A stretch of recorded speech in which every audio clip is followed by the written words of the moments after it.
जय जगन्नाथ नमस्कार बंधुगण आपण मानक जानिबारे कौन व्यक्ति तांकर माता पिता जो माने कि निजे निजक भरण पोषण करिबारे असमर्थ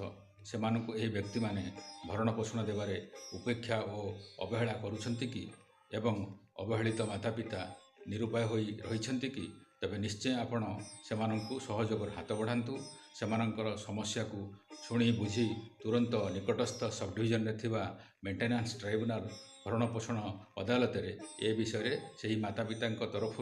आवेदन करंतु एवं सेमानंकु तांकर आईन प्रदत्त अधिकार प्राप्त करेबारे निजर सामाजिक तथा सांविधानिक कर्तव्य निर्वाह करंतु the maintenance and welfare of parents and senior citizens act 2007 बा माता पिता एवं वरिष्ठ नागरिकों